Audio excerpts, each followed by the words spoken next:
Welcome to the Village of Woodbury Zoning Board of Appeals. I'm Craig Brady, the chairman. On my far left, your far right, is Beverly Silvera. Next to her is Mike Wozniak, sorry. Next to him, Ed DeJesus. Next to him, and next to me, immediate to the left, is Rachel Bruce. Counsel Kelly. Like Sharon. And if you would all of us, for the Pledge of Allegiance. I pledge allegiance to the flag of the United States of America and to the republic for which it stands, one nation, under God, indivisible, with liberty and justice for all. Thank you.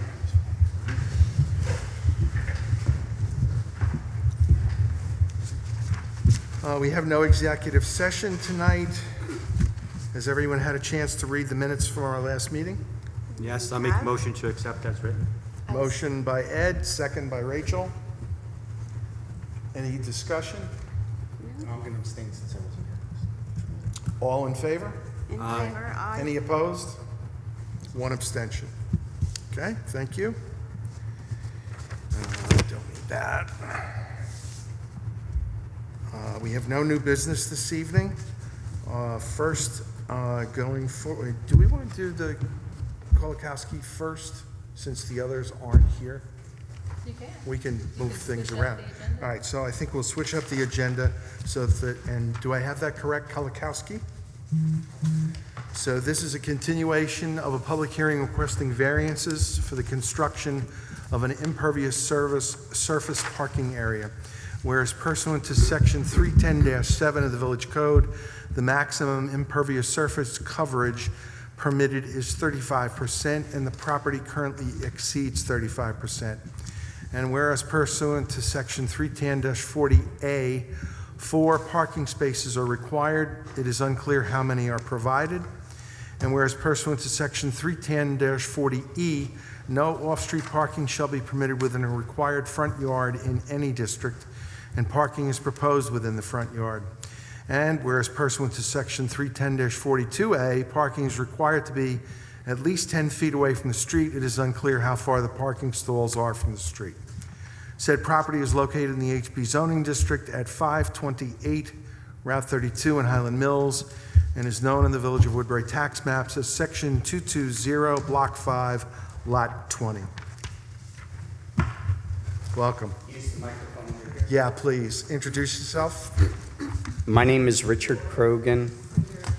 My address is 210 Main Street, Goshen, New York, 10924. I'm an attorney representing Ms. Kolakowski. I didn't get your name, I'm sorry. Richard Krogan, Croughan.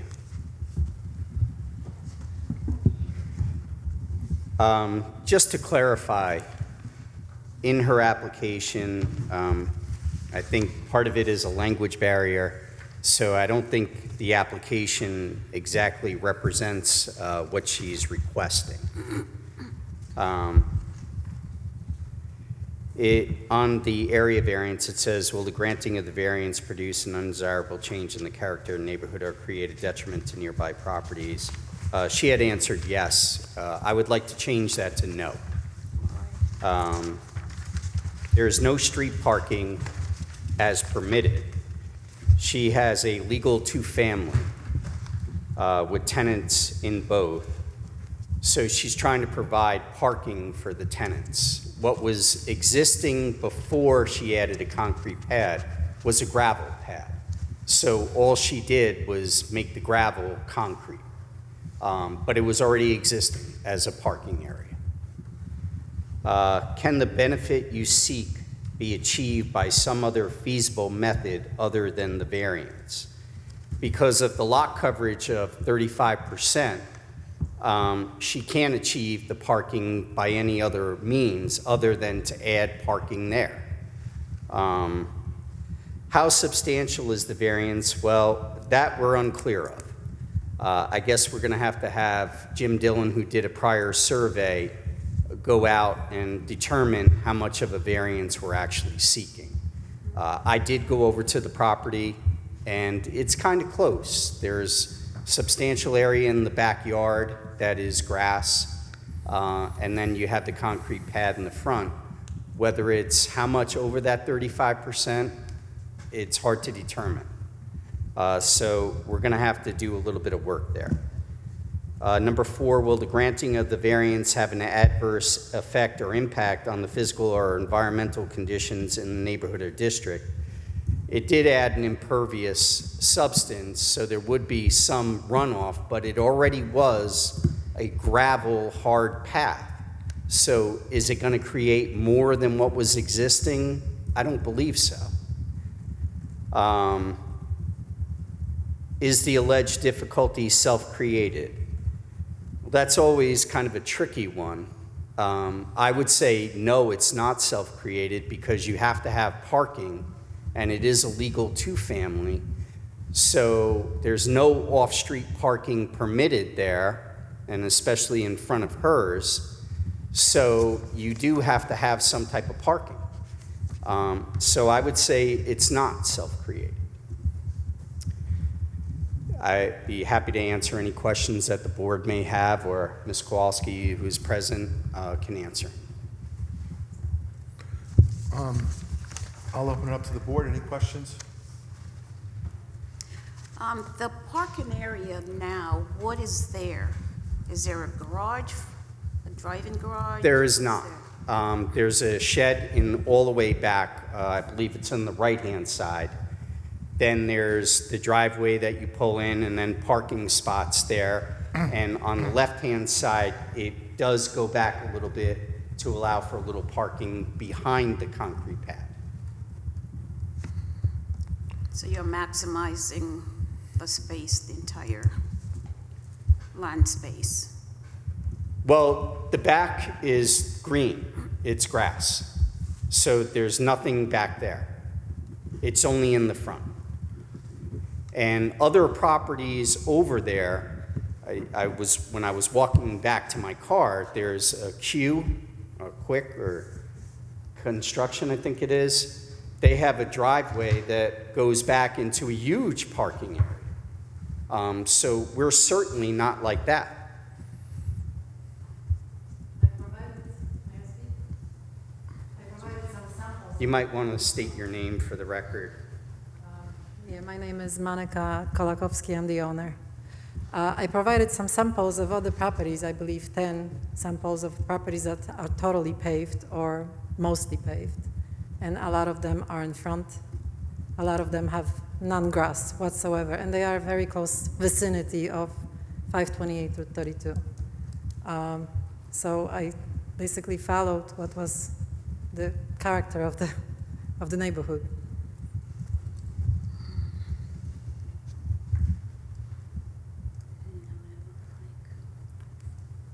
You said the property had gravel on one side of it? Yeah. When was that done? Was that Long done ago. before you purchased it, or? It was always there. We just added an extra because it was going into the clay. So it was extremely, I'm sorry to hear, I think you hear me, extremely difficult for all the tenants because they would just basically live with mud Yeah. everywhere. Thank you.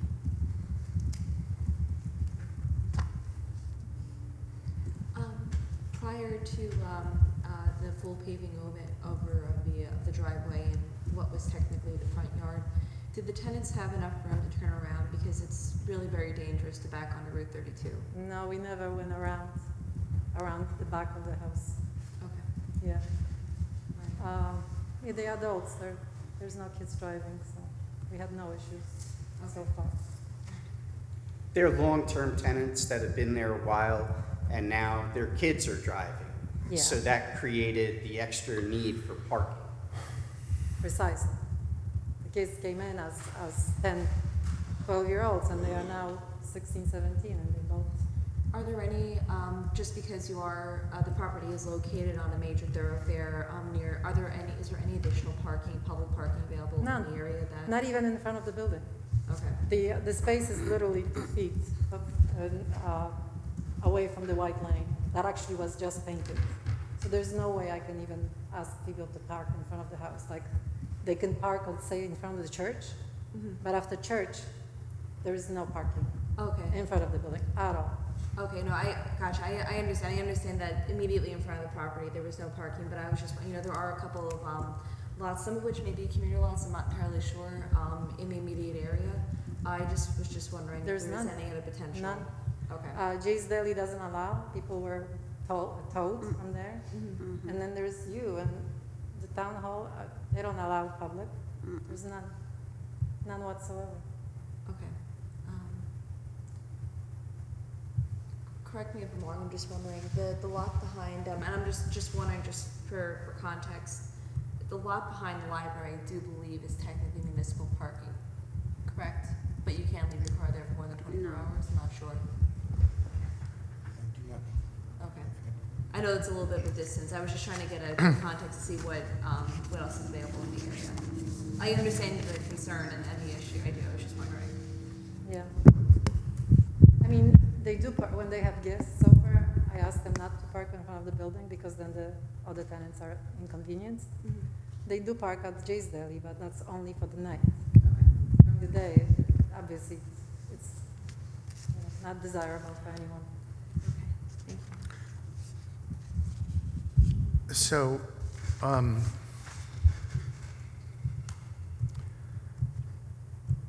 there is what appears to be a garage in the backyard with a driveway alongside what would be the right side of the house looking down. There's no driveway, it's all grass. Okay, but that is a garage. It was used as a garage at one point. 50 years ago, maybe. Okay. Not So- during her ownership. No. Understood, but is there any consideration to using that as the additional parking rather than the issue we have with the front yard? Because the both sides of the buildings are so narrow, I would have to create a loop around, so some kind of a driveway for them to be able to get out of the backyard. It's a very narrow path between the building and the next property. So if they were to park in the garage, I would have to create another loop to have them back out of the backyard. And how many, Garage. sorry, Get rid of the garage. well, And so that would, cars can and go it can be behind. used for storage, so it becomes a shed. That's not an issue, I don't think. How many vehicles are we talking about that need to be parked? 4 that I know of. 4 vehicles. That's for both tenants? Yeah. Okay. Okay, and I want to make sure I'm pronouncing it right, Mr. Crowa. Krogan, yep. I try. Sure, close enough. I guess what I would suggest is that you submit a new copy of the 5 factors and the corrected answers so Sure. that that's available, and corrected so that we're not referring to the wrong things. It sounds like you're going to get the survey and Survey maybe. is done, it's just that we need to calculate the amount of area that's covered. So you're gonna get the survey to us so that we know. I believe you have the survey though. The updated one, he means when Oh. when that's updated with the calculation, Oh. that has to be sent. Yes. Okay. Just so the board knows that under secret, this is a type 2 action. Also, the Orange County Planning Department did give their GML response, which was a local determination. I don't think we have anything else at this point. We'll need that survey updated so that we understand the specific requirements from a variance perspective, what we're looking at. Great. Is there any other questions that the board would like us to be prepared for next time? One thing I would just check is also look at the off-street parking requirements. So I'm not sure what's gonna end up being applicable. There are certain distances from like property lines, and I think you're required to have 4, so that matches up good with what you're looking, matches up well, excuse me, with what you're looking for. But take a look at those provisions just in case there's another variance that we're unaware of. We don't want you to end up having to come back here twice. Okay.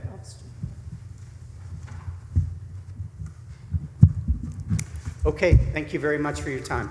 And you. would we be on next month's agenda?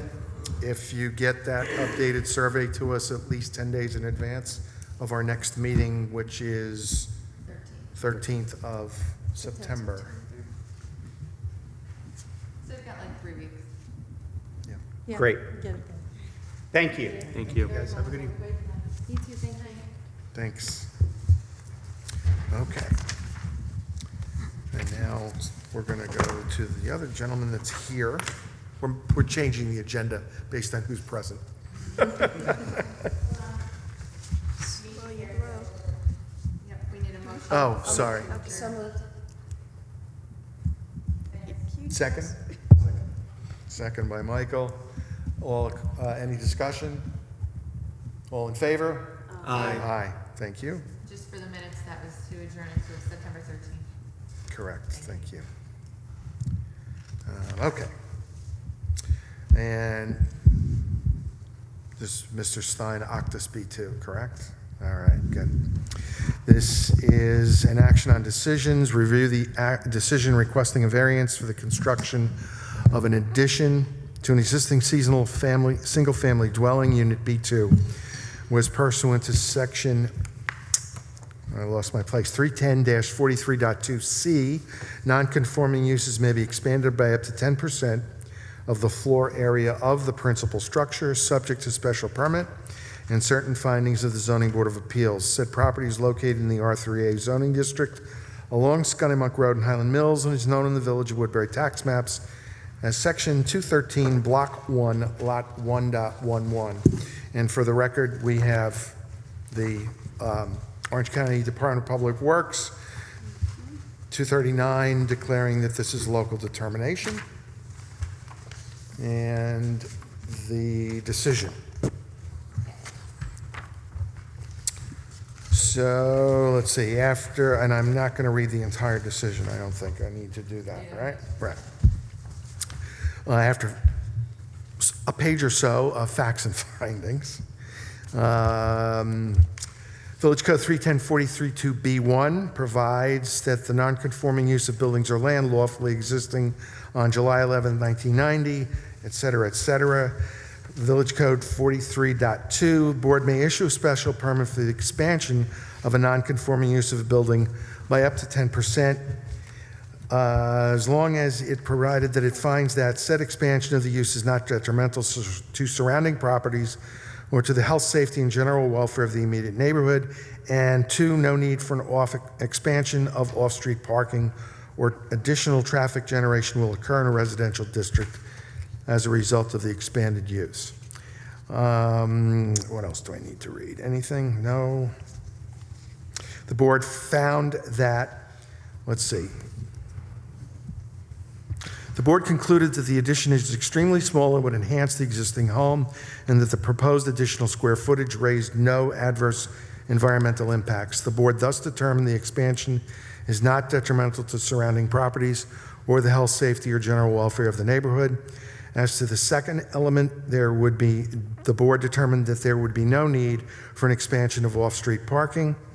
Noted that the addition is very small, found that the minimal expansion of living space would not require additional off-street parking and would not generate additional traffic.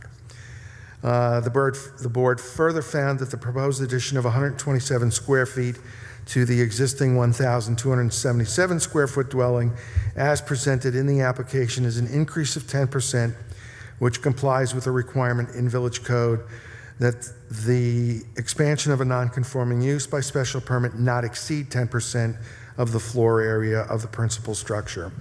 The board conditioned the granting of the special permit upon 1, the code enforcement officer verifying the square footage of the existing structure, and 2, approval of an application for a building permit and presentation of architectural renderings for the addition to the building inspector to confirm that the structure does not exceed the 10% expansion of the square footage approved.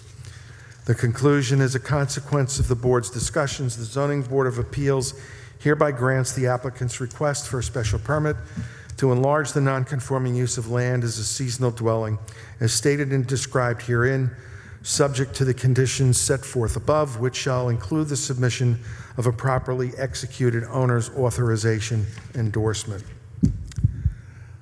Any discussion on the draft resolution? I'm good. Motion? I make a motion to accept it. Motion by Ed, second by Beverly. And we need a roll call. Aye. Beverly says aye. Michael? Aye. Ed? Aye. Rachel? Aye. And I vote aye. So you're all good to go. This will, you'll get, Building department tomorrow, I need to go back to the arena or?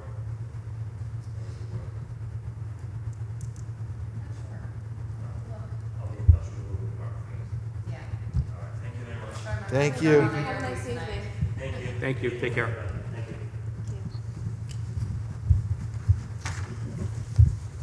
there ought to be a better way to read that.